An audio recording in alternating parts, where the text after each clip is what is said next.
네, 우리나라는 GDP 대비 가계부채 규모가 전 세계에서 가장 위험한 수준으로 알려져 있죠.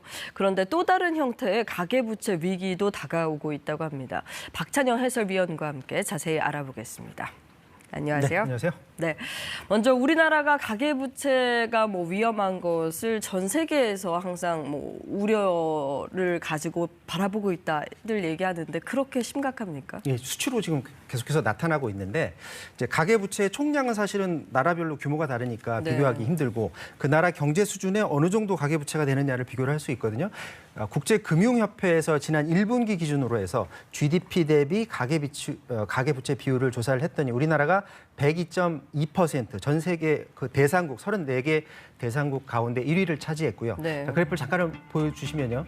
한국이 102.2%로 유일하게 100%를 넘었고 홍콩, 태국 2, 3위보다 훨씬 높은 그런 상황입니다. 자, 문제는 우리나라가 가계부채뿐만이 아니라 이 기업 대출을 통한 기업 부채도 굉장히 높은데 기업 부채 비율 역시도 118.5%로 전체 대상국 가운데 5위를 차지를 하고 있거든요. 가계 부채하고 기업 부채가 쌍두마차로 해서 우리나라 경제를 밑에서 이제 잡아당기고 있는 그런 상황인데 자, 이 두 개를 합한 게 바로 민간 신용이라고 해요. 이 민간에서 빌린 돈이 GDP 대비 장기 추세선에서 얼마나 벗어나 있는지 그걸 국제결제은행에서 조사를 해서 위험하다 이렇게 알려주고 있습니다. 그래서 기준점이 10%예요. 10% 이상 넘어가면 당신네 나라 굉장히 위험해 이렇게 알려주는 건데 최근에 우리나라의 그 신용 갭이 16.2%로 위험 수준 위로 확 올라갔고요. 과거를 돌이켜보면 IMF 외환위기 그리고 글로벌 금융위기 때 그때 당시에도 13.2%였으니까 그때보다도 지금 더 높은 상황이고요. 그동안 글로벌에서 발생했던 어떤 가계부채 위기, 특히 이제 금융위기들은 한 3분의 2 가량이 바로 10% 이상에서 발생했습니다. 우리나라가 왜 이렇게 그렇다면 가계부채가 늘었느냐? 가장 큰 이유는 바로 주택 투기붐, 주택 투자에 너무 많은 대출을 끌어다 썼던 게 큰 이유고요.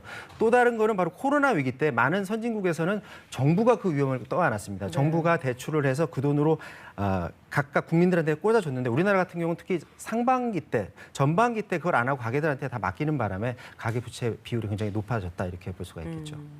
그래도 올 들어서는 가계부채가 좀 줄었다 이런 얘기도 들은 것 같은데. 이제 한국은행에서 이제 가계부채 더하기 판매신용이라고 해서 이제 외상값입니다. 그러니까 자동차 할부금이라든지 신용카드 할부 이런 걸 합한 가계신용을 발표를 했는데 1분기에 이게 1,800조 원을 넘었어요. 그런데 전분기 대비해서 13.7조 원이 떨어졌습니다. 역사상 처음 있는 일인데요. 그래서 이제 가계부채가 좀 잡히는가 싶었는데 바로 4월 달에 통계가 나왔는데요. 4월 달에 금융권 가계 대출 규모는 2천억 원이 늘었고요. 그중에서도 특히 은행권 같은 경우에는 은행들 보면은 이제 정부에서 이 집값 떨어지는 거 막겠다고 정책 자금 엄청 대줬거든요. 그러면서 한 2.3조 원이 다시 늘어나서 다시 올라가는 추세로 바뀌어 버렸습니다. 그러니까 아직은 갈 길이 멀다. 더 줄여야 된다. 이런 말씀이신 것 같은데. 근데 어쨌든 이렇게 조금씩 줄여 나가다 보면 희망이 보이는 거죠. 근데 문제는 이제 지금 상황이 위험하다는 거예요. 고금리 상황입니다. 저금리면 상관이 없는데 지난해 10월에 레고랜드발 사태 때도 신용경세가 왔거든요. 이런 고금리 상황에서 외부 충격이 오면 특히 가계는 무너질 가능성이 높은데 그래서 위험 지표를 잘 지켜봐야 되는데 그중에 하나가 이제 연체율입니다.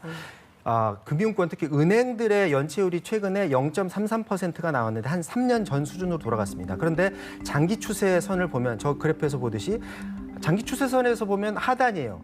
문제는 여기에서 주택담보대출을 뺀 신용대출 등을 따로 떼내서 보면 이게 0.59%로 2016년 이후에 최고치고요. 속도로만 봐서는 증가폭이 0.28%포인트 올라서 이 통계를 작성한 이래 가장 빠른 폭으로 올라버렸습니다. 여기에 더해서 저축은행, 이건 지금 국내 시중은행을 얘기한 거예요. 저축은행 5.07%로 굉장히 그런 높은 그런 상황인데 정부는 자 봐라 저 전체 추세선을 봤을 때 충분히 관리 가능하다. 지금 하단이다라고 얘기를 하고 있습니다만 많은 전문가들은 현재 속도를 우려하고 특히나 유사 가계부채라고 해서 이 유사 가계부채가 최근 들어서 위기 상황으로 치닫고 있는 게 지금 위험 신호로 나타나고 있습니다.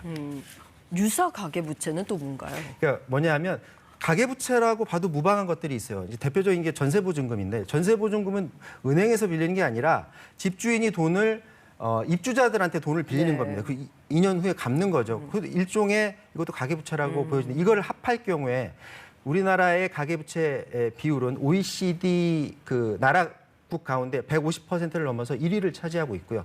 특히나 지금 우려스러운 부분이 지금 역전세가 올해 하반기하고 내년에 최고치로 오를 것으로 보여집니다. 역전세가 발생하면 돈을 못 갚는 그런 집주인들이 생겨서 일종 연체율보다 더 심한 상황이 발생할 수밖에 없는 건데 이거는 2년 전에 전세 보증금이 최고로 높아졌기 때문에 분명히 하반기하고 내년 상반기에 올 것이 지금 분명해 보여지는 것이고요.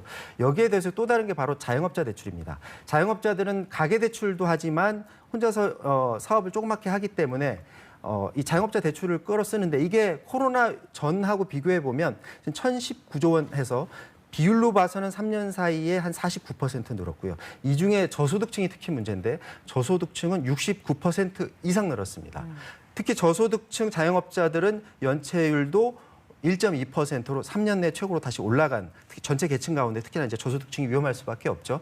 저소득층도 위험한데 이 중에 특히나 더 위험한 사람들이 저소득층이면서 돈이 없어서 이곳저곳에서 한 3개 이상 기관에서 돈을 빌리는 사람들을 바로 취약차주라고 하거든요. 네. 취약차주가 3년 새 10만 명이 늘었다라는 점.